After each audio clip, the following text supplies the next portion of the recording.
안녕하세요. 상식이 돈이 되는 지식수클 크리스티입니다. 북한은 탄도미사일 발사와 관련해 어떠한 형태의 기술 협력도 금지되어 있습니다. 하지만 여전히 정신을 못 차리고 국제 평화를 위협하는 민폐짓을 행하고 있는데요. 로이터 통신에 따르면 이란과 북한이 장거리 미사일 분야의 협력을 재개했습니다. 만약 보도 내용이 사실이라면 북한은 유엔 안전보장이사회의 대북 제재 결의 등을 비롯한 관련 규정들을 사실상 위반한 겁니다. 심지어 북한은 어떻게든 편법과 불법적인 방식으로 외화 수입을 하고 있었는데요. 그중 하나는 저렴한 수주 가격을 앞세워 아프리카에 동상 건립을 하는 겁니다. 즉 상대적으로 감시망이 느슨한 아프리카에서 조형물 제작 대금을 통해 불법 외화를 벌여들이고 있었던 거죠. 그렇게 벌어들인 수억 달러는 핵미사일 개발 자금으로 전용될 가능성이 높아 국제사회의 우려가 커지고 있습니다. 게다가 북한이 미국 재무부의 제재를 받던 2008년부터 2017년 사이엔 유령 회사를 활용하거나 중국 기업의 도움을 받아 미국 유명은행을 거쳐 1억 7천만 달러, 우리 돈 약 2,034억 원을 돈 세탁한 정황이 드러났습니다. 이에 미국 NBC 방송은 중국 단둥 훈장 실업 발전과 마샤오흥이 대량 살상무기 제조와 관련해 제재 대상인 북한 기업과 금융 거래를 한 혐의로 미국 법무부에 기소된 사례를 대표적으로 들었는데요. 뉴욕 멜론은행 문건에 따르면 마 대표와 해당 기업은 미국 은행을 거쳐 수천만 달러를 보내기 위해 일련의 위장 기업을 활용했고 중국과 싱가포르, 캄보디아, 미국 등을 통해 그 자금을 북한으로 송금했습니다. 이를 통해 유령 회사로 보이는 기업에 자금이 흘러갔고 일부 기업은 캄보디아처럼 고위험군 국가에 등록돼 있거나 거래에 대한 뚜렷한 상업적 이유가 없는 경우도 있었다고 합니다. 결국 북한은 여전히 편법과 불법적인 방법으로 돈을 모아 핵과 미사일, 대량 살상 무기를 제조하고 있습니다. 한반도뿐만 아니라 전 세계를 위협하는 지심에도 김정은은 도대체 무슨 생각으로 이런 짓들을 저지르고 있는 걸까요? 영상 시작 전 좋아요와 구독 부탁드립니다. 이상스쿨과 함께 풍성한 한가위 보내세요. 최근 한미 군 당국이 통합국방협의체 회의에서 북한 핵미사일 위험과 관련해 억제력 방안을 논의했죠. 이에 북한은 남한의 평화 타령은 구밀복검이라며 불편한 심기를 드러냈는데요. 특히 우리 대한민국 정부의 군사력 증강 움직임을 두고 강도 높은 비난을 이어갔습니다. 이에 북한 대외선전 매체 메아리는 지난 보수 정권 시기에도 엄두를 내지 못한 천문학적 액수의 군사비를 지출했다며 상전이 주도하는 각종 전쟁 연습에서 열성스레 참가하며 북침 핵전쟁 전략 실현에 극구 편승한다고 말 같지도 않은 소리를 내뱉었죠. 결국 한미동맹이 강화되고 한국이 첨단 무기들과 북한이 가질 수 없는 전략 무기들을 보유하게 되자 지레 겁을 먹은 북한은 어린아이 마냥 큰 소리만 치고 있는 겁니다. 그런데 이렇게까지 거품을 물고 막말을 쏟아내는 이유는 무엇일까요? 바로 현재 북한의 상태가 매우 나쁘기 때문인데요. 이미 고강도 대북 제재와 코로나19 수해까지 삼중고를 겪으면서 회복이 불가능한 상황임에도 김정은은 여전히 자신의 권력 공고화를 위해 북한판 자립경제와 자주국방을 이어나가고 있습니다. 사실상 현재 지구촌에선 다른 나라와 협력 없이 온전히 자국의 힘으로만 자립경제를 이룰 수는 없는데요. 그럼에도 김정은은 그냥 북한 주민들의 허리띠를 조여서 자립적 민족 경제를 만들자며 억지를 부리고 있는 겁니다.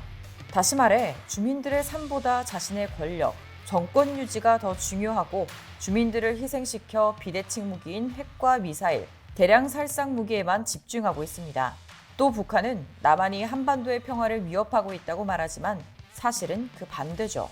대한민국은 이미 두 차례의 9.19 합의를 통해 한반도의 평화를 지키기 위해 노력했지만 북한은 위장 평화 전술을 펼치며 한국을 포함한 외부 세계와 대결 구도로 회귀했습니다. 이는 작년 3월부터 이른바 미사일 4종 세트인 북한판 이스칸데르, 북한판 에이테킴스, 대구경 조종 방사포, 초대형 방사포를 집중적으로 시험 발사하더니 급기야 올해 3월 29일엔 유견장 방사포의 발사 시험을 계기로 미사일 4종 세트의 개발이 성공했다는 평가까지 나오고 있습니다.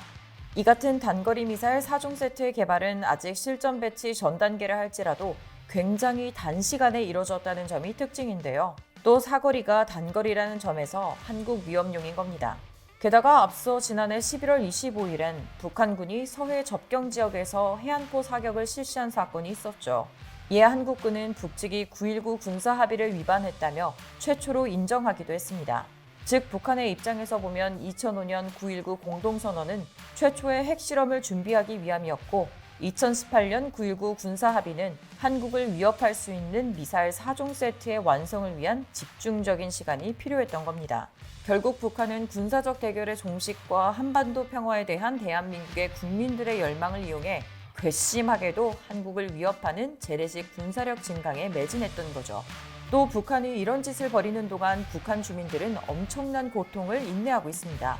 최근 역대 최장 기록을 세운 장마와 연이어 불어닥친 태풍으로 북한도 피해 복구가 한창인데요. 이는 당 창건 75주년 기념일까지 모든 수해 복구 작업을 끝내라는 김정은의 지시에 따른 겁니다. 즉 다시 말해 김정은의 지시가 있어야만 구호 활동이나 복구 작업을 할 수 있다는 거죠. 결국 북한에서 주체적 인간은 최고 권력자 한 사람이고 주민들은 권리의 주체가 아닌 객체일 뿐이라는 걸 드러냈다고 할 수 있습니다. 게다가 앞서 김정은은 지난달 초 홍수 피해를 입은 황해도 지역을 방문해 국무위원장 예비양곡을 지원하고 옴파군 농장마을 800세대에 새 살림을 지어주라고 하는 등 군대의 수해 복구를 지시한 바 있는데요. 결국 민간 경제에서 이 정도의 주택 건설을 감당하지 못해 군에 의존해야만 하는 북한의 실태를 보여준 겁니다. 그만큼 북한 경제가 취약하다는 근본적인 문제가 여실히 드러난 것이죠. 또 김정은이 그렇게 아끼고 아끼던 예비 양곡까지 풀었건만 식량난 우려에 곡식 도둑이 기승을 부리고 있습니다. 여기에 군인들까지 도적질에 나서 상당한 양의 강냉이가 유실되고 있어 농장 소속 노동적위 대원들이 무장경비를 설 정도라고 합니다. 문제는 충분히 자라지 못한 작물을 무분별하게 훔쳐가면서 막상 추수 시기엔 남는 것이 없어 더 큰 식량난이 발생할 수도 있습니다. 특히나 이번 복구에서는 얼마나 북한이 열악한지 그 실상을 확연히 볼 수가 있었는데요. 노동신문은 함경북도의 태풍 피해 현장으로 보내는 중요 물자를 수송하기 위한 임시다리가 함경남도 단천시 북천에 설치됐다며 관련 사진을 함께 게재했습니다. 사진을 보면 수십 명의 남녀가 아무런 장비 없이 맨손과 밧줄만으로 작업하고 있죠. 그저 몇 세트의 지게차와 부교만 있으면 해결될 일을 그야말로 맨몸으로 정면 돌파전을 벌이는 웃기면서도 슬픈 광경인 겁니다. 이러한 심각한 상황에 오히려 국제사회에서 북한의 대기근을 걱정하고 있지만 김정은은 자신의 권위가 흔들릴까 걱정하며 국제사회의 지원을 거부하고 있죠. 그런데 여기서 의문점이 생기는데요. 김정은은 평소에는 북한 주민들을 발톱의 때만큼도 신경 쓰지 않았으면서 왜 갑자기 수해 복구에 올인하는 척 연출을 하고 있는 걸까요? 궁금증을 해소하려면 우선 북한의 겉과 속이 다른 체제 속성을 간파해야 합니다. 북한의 그럴듯한 말이나 연출된 영상, 선전, 선동에 이끌리기보단 그 속내와 행간의 의미를 읽어내는 게 아주 중요하죠. 요즘 수해 복구 현장을 찾아가며 연출된 애민 메시지를 쏟아내는 김정은의 행보도 마찬가지입니다.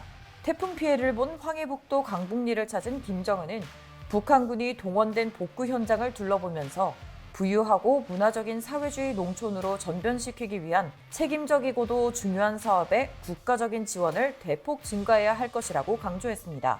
그리고 새로 지어진 건물을 보며 만족스러워했죠. 하지만 주택 내부로 들어가 보니 방문짝이나 창틀은 낡고 조잡했습니다. 마치 수해 현장에서 무너진 집을 정리하며 가져온 것이거나 다른 지역의 것을 재활용하는 듯 했는데요. 김정은이 직접 챙기며 주민에게 공언한 선물주택의 문짝 하나 제대로 만들기 어려울 정도로 만신창이가 된 북한 경제의 민낯이 드러난 순간입니다. 이런 실상은 타 지역의 수해 복구 현장도 크게 다르지 않은 만큼 속을 들여다보면 고리타분한 수해 복구 민생 챙기기 쇼에 불과한 겁니다. 그럼에도 김정은은 여전히 수해 복구에 올인할 기세입니다. 자신이 내놓은 정책 노선이나 야심찬 프로젝트가 모두 물거품이 돼버렸기 때문에 이참에 벌충하겠다는 겁니다. 또 자칫 민심의 이반을 부를 수 있는 재난 상황을 적극 활용해 간부들에 대한 책벌과 신속한 복구 지시, 현장 지휘 등으로 민심 챙기기 코스프레에 나선 분위기도 감지됐죠. 게다가 앞서 설명했던 불법적인 돈을 모으던 수단도 사라지고 있습니다. 북한 소속 사이버 해커 간부 2명이 금융 해킹으로 얻은 외화 현금을 소지한 채 북한으로 귀국하던 중 행방이 묘연해졌는데요. 이들이 소지한 외화는 수백억에 달하는데 이는 김정은의 개인 금고로 들어가던 돈이었습니다. 극대노한 김정은은 이들을 무조건 체포하라는 명령을 내렸고 북한 보위부가 중국에 대거 파견돼 체포에 나섰을 정도로 매우 급박한 상황이 만들어진 겁니다. 이렇게 혼자 똥줄이 타는 북한과 달리 우리 대한민국은 세계적인 수준의 국격을 갖췄죠. 수많은 나라의 지도자들이 국가 생존과 경제를 위해 한국의 노하우를 배우고 또 한국과의 협력을 위해 러브콜을 보내고 있는데요. 한국의 기업들은 코로나19에 대처할 백신 개발과 인공지능, 전기차, 반도체, 바이오 등 차세대 먹거리를 만들고 찾느라 동분서주하며 전 세계 시장을 리드하고 있습니다. 김정은의 어느 참모가 냉면이 목구멍으로 넘어가냐며 냉대했던 그 한국의 기업들이 지구촌 중심에 서 있는 겁니다. 이쯤에서 북한은 어디서부터 문제가 생긴 건지 되짚어볼 필요가 있습니다. 그리고 더 늦기 전에 망설이던 개혁과 개방의 길도 걸어야 할 텐데요. 물론 지금의 북한 상태라면 절대 변하지 않고 불보듯 뻔하게 스스로 자멸할 것 같지만요. 그래도 지금이나마 북한이 자신들의 권력 유지만을 생각하지 않고 비핵화를 이루어 한국과 협업해 적대 관계를 청산한다면 전 세계적인 민폐국에서 한 발자국 벗어날 수 있고 한반도의 평화까지 이룰 수 있다는 걸 깨달았으면 좋겠다고 생각하시지 않나요? 이와 관련된 여러분의 다양한 의견 댓글로 남겨주시면 감사하겠습니다. 아, 혹시 주식 하시나요? 반도체 관련 급등 종목이 알고 싶으시다면 오른쪽 버튼을 클릭해주세요. 안녕! 이상스쿨 주식을 모르면 이상스쿨 주식 모르니 이상스쿨